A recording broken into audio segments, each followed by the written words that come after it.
application खायनायनि बागै आं एसे बुंनो हागोन बे जों दिनै development purpose tuyuno bisa जों application खायनायनि बागै खायो थांनाय बोसोराव नोंसोर मा सामोन खायगोनखा गुबुन सामोन पाइया दं बे दानि पाइया बतरावनो नायै जों थांनायनि हानाय खालामनानै बे आरोनि गोबां अफिसियेल स्टाफ जोंनि फिसारिज ARDD ससियेल एडुकेशननि डिपार्टमेन्टाव बाय बर'नि सामोनल' दै बोसोन आल'सना खायखा दैबो बिसिनि जे भिलेज सेक्रेटारि दंनायाव बर' बेखायनो बर'नि डेभेलपमेन्ट सामोन खायथायनियाव गावनि पलिटिकल डिस्प्युटनि जराव जे प्रब्लेम फेस खालामनायनि दङ बर' बेखायनो बर'नि अपिनियन दंखा जों नायबो जोंनि त्रिपुरा हास्टे जोंनि ADC हाफांनो जों डेभेलपमेन्ट खायनायनि बागै दानि हिंखे गोबां जे सामोन पेन्डिं दंमोन बागै हिंखे जोंनि इंस्ट्राक्शननि फिसा प्रब्लेम दङ फाननि जे प्रब्लेम दंमोन नामानि जराव जोंनि अफिसियेलावनो इंस्ट्राक्शन जायनि बागै गोबां सामोन फोसाय दङ बे फिल्ड भिजिट खायजायनि बागै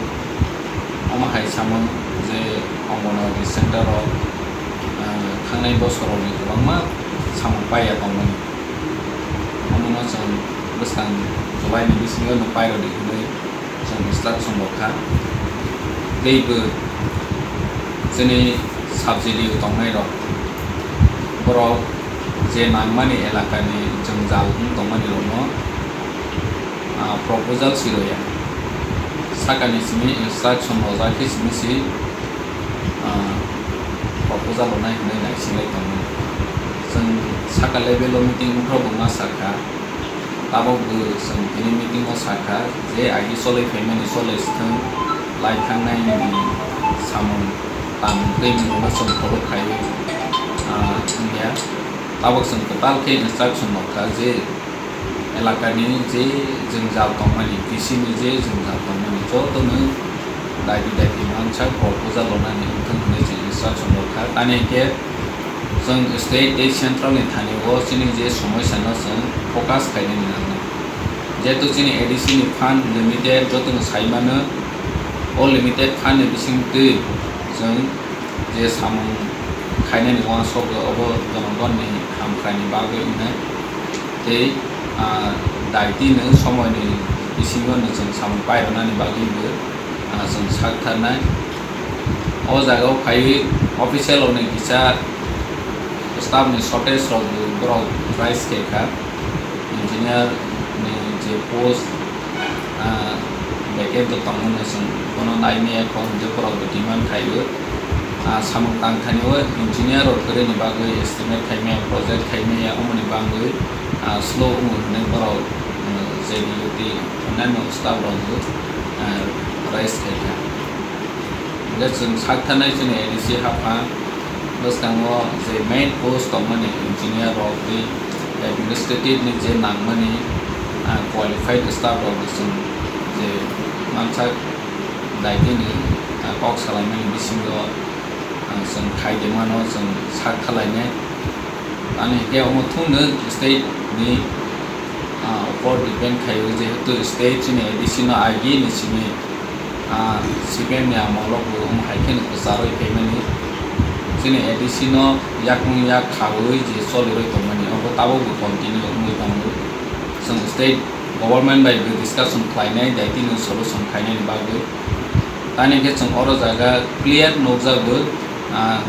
जोंनि ताबाव अर जायगा प्राय 10 कोटिनि MGM रेगा दलाय डिस्ट्रिक्टआव रां हरो जादों दिनै फाइव साइमाखा हिंखे जोनाल साब जोनाल वाइज जे बेनिफिशियरि दंमोन मैक्सिमम एरियायावनो जों स्टेटनि जे ब्लक एडवाइजरी कमिटिनि एप्रुवेल नांनाय होनाय साजाब हिंखे अमाहायखे जोंनो सामले रय रहा फानले रय रहा बेनिफिशियरि सिलेक्शन खायथानियाव नैनि एप्रुवेल ना थानियाव BSc नि एप्रुवेल नांनाय होनाय सामान्य मात्र state government ni je sono samung dage wi tang mani hai siklai sini autonomous humani autonomy body ni kuno meaning sikri hai ani bang bonus state government by ni lai thanai ro song do tingbar discussion khale ka bas kamo bi discussion khale nai da tin solution khale ni bagai tani ke samung je song independent ke mata yang to mani bc ro no boro control khaibu ni bc secretary ro no ps ro no control khaibu ngesini adc ni kaisa mechanism si release committee ke sung jangwa ni bangai samung tangma ni bagai kaisa tolane omasi সংস্থা আছে ngesung o jaga o chini independent ni samung tangma liya chrai ni hote bura lekha rangya ni hote lekha kar jotono saimano adc village committee ke chini adc ni joto si adc village committee hi sima ho ke o jaga o state ni je nozardar chole mani omo be ni thanai 93 ni amolo 1993 ni amolo